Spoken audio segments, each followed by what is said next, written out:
साथियों नमस्कार, पराग सिंघल आगरा से हूं और मैं पिछले 14 वर्ष से एक टैक्स पत्रिका कर जानकारी नाम से प्रकाशित कर रहा हूं और काफ़ी राज्यों में उसका प्रकाशन चल रहा, मतलब विस्तार चल रहा है और लोग पढ़ते हैं इसको। और मेरे कर जानकारी के व्हाट्सएप ग्रुप भी हैं जिसमें टैक्स के बारे में इंटरेक्शन होता है और वर्षणता के साथ मैं आपको सूचित कर रहा हूँ, जिसमें आपका बहुत बड़ा योगदान मुझे मिला है कि 14 जून 2023 को कर जानकारी के प्रकाशन को 14 वर्ष पूरे हो जाएंगे, 15 वर्ष में प्रवेश कर जाएगा। इस सफलता में आप लोगों का सहयोग बहुत सराहनीय, प्रशंसनीय और अभिनंदनीय है। मैं आप लोगों के प्रति आभार व्यक्त करता हूं। आज का विषय है आयकर आयुक्त उत्तर प्रदेश का एक सर्कुलर है, कंप्यूटर पत्र से बोला जाता है 2324/006 दिनांक 18/5/2023।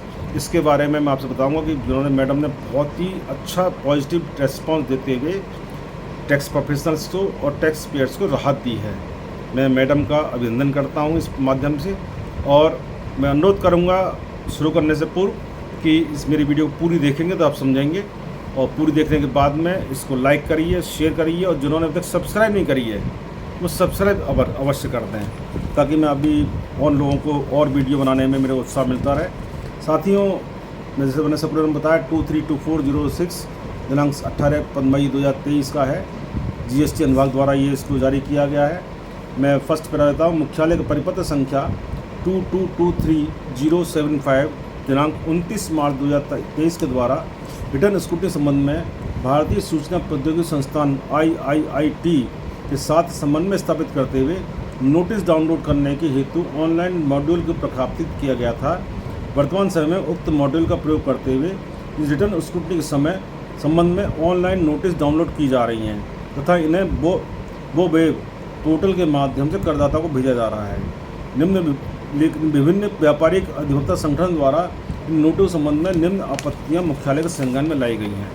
ये मैं इस बात कह रहा हूँ कि हम लोग जो अपने ज्ञापन भेजते हैं, पत्र भेजते हैं मुख्यालय प्रशासन को, तो कहते हैं हमारे पत्र को पढ़ता कौन है। ये आपकी धारणा गलत है।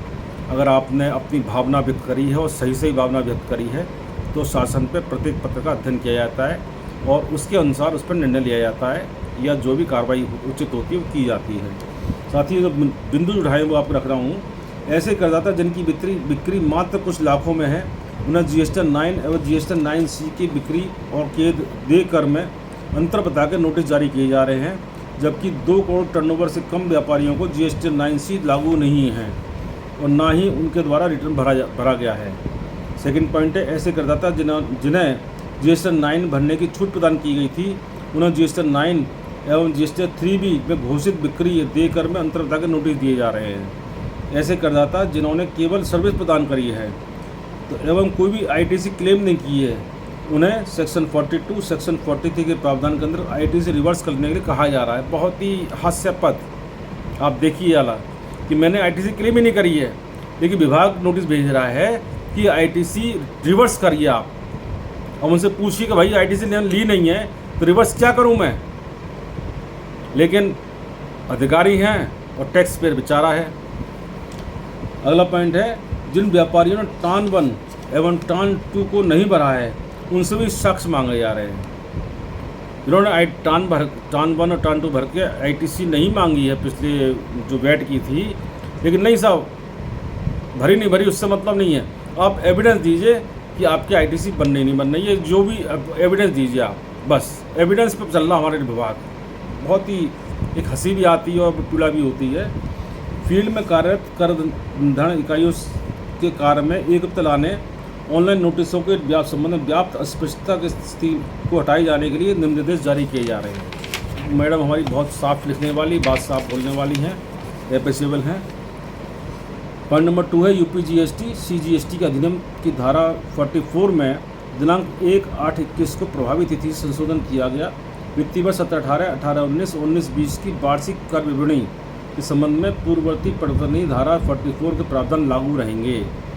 जो धारा जो आप एक्टिव पढ़ सकते हैं 44 में जो क्या था, और उसमें इन्होंने जो पैरा नंबर 4 है उसमें स्पष्ट रूप से कहा है, उपरोक्त से स्पष्ट है कि वार्षिक कर विवरणी दाखिल करते समय copy of the audited annual accounts and reconciliation statement की प्रति धारा 35(5) के अंतर्गत दाखिल की जानी थी। वित्त अधिनियम 21 के प्रावधानों के अंतर्गत यूपीजीएसटी सीजीएसटी अधिनियम में किए गए संशोधनों के अंतर्गत धारा 35(5) को दिनांक 1/8/21 से प्रभावी तिथि से निरसित कर दिया गया है, मतलब ओमिट कर दिया गया है। वित्तीय वर्ष 18, 18-19, 19-20 की वार्षिक कर विवरणी संबंध में 35(5) के पूर्ववर्ती प्रावधान लागू रहेंगे, क्योंकि वो 1/8/21 से ओमिट हुआ है, क्योंकि पहले तो अफेक्टिव था, लेकिन वो चीज़ लागू रहेगी। निरसन को 35(5) निम्नलिखित थी, जिसके बाद दिया हुआ है। इसमें जो रिलेटेड रूल 80 है उसके बारे में मैडम ने दिया है सबके सर्कुलर में। आगे इन्होंने स्पष्ट निर्देश जारी किए, मैं आपको बता रहा हूँ। वित्तीय वर्ष 18, 18-19, 19-20 के वार्षिक रिटर्नों की स्क्रूटनी के समय यूपीजीएसटी सीजीएसटी अधिनियम के तत्समय परिवर्तनीय सेक्शन 44, सेक्शन 35(5) एवं रूल 80 को दृष्टिगत रखते हुए ही अभिलेखों की मांग अग्रतर कार्यवाही करना सुनिश्चित किया जाए। सुनिश्चित स्पष्ट कर दिया इन्होंने।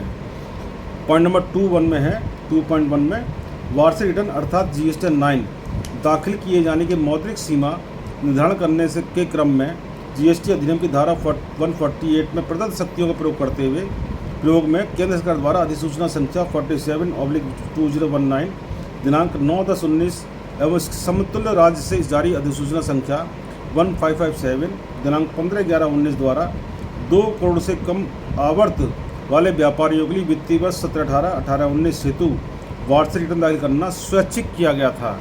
अतः 2 करोड़ से कम आवर्त वाले करदाता जिनके द्वारा जीएसटी 9 दाखिल नहीं किए गए विकल्प चुना है, उनके संबंध में जीएसटी 9 संबंध कोई आपत्ति नहीं उठाई जाए। स्पष्ट कर दिया है, कोई मतलब इसमें शब्द घुमाए फिराए नहीं, स्पष्ट कर दिया, कोई आपत्ति ना उठाई जाए। पॉइंट 2.2 में है वित्तीय वर्ष 21 के प्रावधानों के अंतर्गत यूपीजीएसटी सीजीएसटी अधिनियम में किए गए संशोधनों के अंतर्गत धारा 42, सेक्शन 42, 43 और 43A को निरसित कर दिया गया था। उक्त निरसन से पूर्व उपरोक्त धारा 42 mismatch, reversal and reclaim of the ITC एवं सेक्शन 43 में mismatching, reversal and reclaim of reduction in IT output tax liability के संबंध में उपबंध करती थी। ऐसी स्थिति में जहां किसी करदाता द्वारा आईटी से कोई दावा नहीं किया गया है, उस स्थिति में धारा 42 सेक्शन 43 का कोई प्रयोजकता नहीं है तथा उक्त धारा पर कोई आपत्ति नहीं उठाई जानी चाहिए। जैसे मैंने बताया ना कि पॉइंट आया था इसमें कि सर्विस प्रोवाइड कर रहे हैं और कोई आईटी से क्लेम नहीं करी है, लेकिन सब रिवर्सल कर दीजिए आप। इसमें इन्होंने स्पष्ट कर दिया है पॉइंट 2.2 में कि दावा नहीं किया गया उस स्थिति में धारा 42 सेक्शन 42, 43 में कोई प्रयोजकता नहीं है तथा उक्त आधार पर कोई आपत्ति ना उठाई जाए। रोक लगानी बहुत आवश्यक है डिपार्टमेंट पे, ये दिखाई पड़ रहा है हमको। इसके अलावा उन्होंने जो पॉइंट नंबर 2.3 है, इस प्रकार ऐसे प्रकरण जहां करदाता द्वारा ट्रान 1 एवं ट्रान 2 दाखिल नहीं किया है, वहाँ ट्रान 1 एवं ट्रान 2 के माध्यम से अग्रणित आईटी संबंध में साक्ष्य नहीं मांगा जाना चाहिए। उक्त निर्देशों का कड़ाई से अनुपालन सुनिश्चित किया जाए। सबसे आखिर में पॉइंट नंबर 3 में मैडम ने लिखा है और मैडम की साइन है, और ये नीचे आप देख सकते हैं सर्कुलर को, ये सर्कुलर नंबर ये वाला दिया हुआ है। ये बहुत ही बढ़िया अभिनंदन काम किया है मैडम ने। मैं बहुत ही अपने शब्द में सजा नहीं पा रहा हूँ इस बात को। तो साथियों, मेरा आप लोगों से अनुरोध है कि इसको आप तुरंत रूप से संज्ञान लें, और मैं अपनी संस्था association of tax payers professional के माध्यम से अन्य राज्यों को भी इस पत्र का संदर्भ देते हुए इस प्रकार के रूल्स या जो मतलब निर्देश जारी करने का अनुरोध करने जा रहा हूं। और इसके साथ ही मैं अगली वीडियो फिर आपके साथ उपस्थित होऊंगा। इसके साथ नमस्कार, धन्यवाद, जय हिंद, जय भारती।